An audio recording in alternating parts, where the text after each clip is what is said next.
Hi folks, welcome to another video in Let's Practice for NCLEX. In this video, I'll discuss about the ventilator alarms.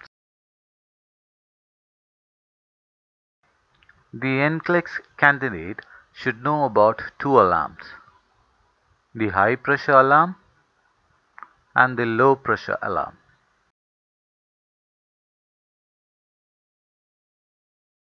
High pressure alarm results from the ventilator having to work too hard to get air into the lungs. Mechanically, this is due to increased resistance because of obstructions in airflow. There are 7 reasons: increased secretions in the airway, decreased airway size due to wheezing or bronchospasm, displacement of the ET tube. Displacement of the ET tube can happen whenever the patient is moved or repositioned. With flexion, the ET tube may move forward and may enter the right mainstem bronchus and cause a high pressure. So, ideally, while moving or repositioning an intubated patient, disconnect the tube from the circuit and connect the tube to 100% O2 over an ambu bag until the move is safely completed. Another cause of obstruction is condensation of water or a kink in the connecting tubes. Obstruction could also be due to a mucus plug. Another cause is often an unconscious patient can bite on his own tube and cause obstruction. This can be prevented by the use of bite blocks over the ET tube. Anxious patients fighting or bucking the ventilator. This happens when the patient tries to breathe out during the ventilator's inspiratory phase or due to a jerky abdominal muscle effort. The usual response of a nurse is to give paralyzing agents. But a word of caution here. Bucking the ventilator can also happen due to hypoxia, increased secretions, hypercarbia, inadequate minute volume, pulmonary edema, and so on.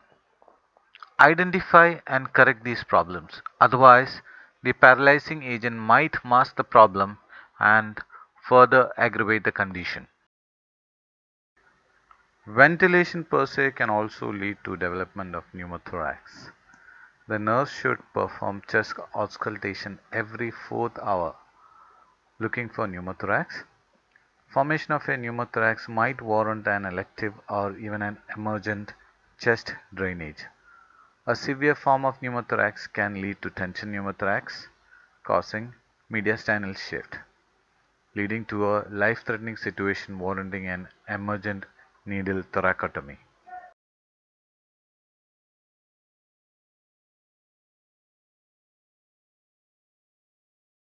Finding it too easy to get air into the lungs? Mechanically, this decreased resistance is often due to disconnections.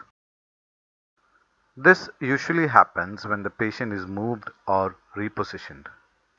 Hence, as mentioned before every repositioning, the nurse should make it a habit to disconnect the ET tube from the circuit, connect the ET tube to 100% oxygen over an ambu bag, and then connect back to the ventilator once the patient is safely moved.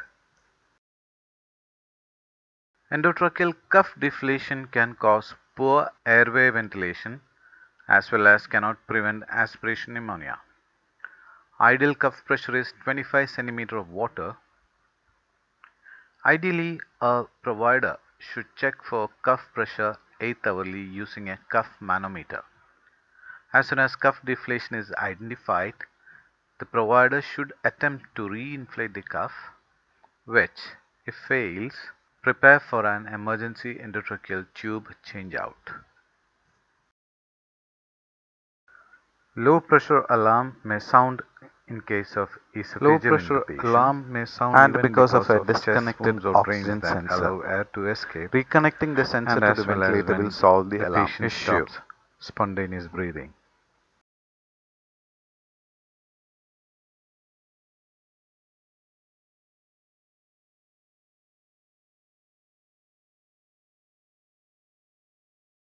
I will ask you a question based on the previous topic we had, which was acid-base balance. MD orders to disconnect ventilator in the morning at 9 hours. ABG done at 6 hour reveals respiratory acidosis. What do you do? A. Follow order. B. Call MD and hold order. C. Call RT. D. Begin to decrease settings.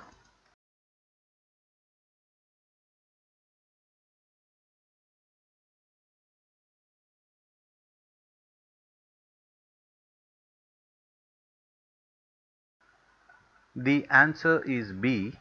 Call MD and hold order. This is a weaning from ventilator scenario. Respiratory acidosis results from carbon dioxide accumulation. This happens because the patient is not breathing adequately on his own and the ventilator settings might have been kept on low for the purpose of weaning. In such a scenario, patient ideally should be connected back to the ventilator and a trial of weaning attempted later. The most ideal gas report for weaning and extubation is respiratory alkalosis.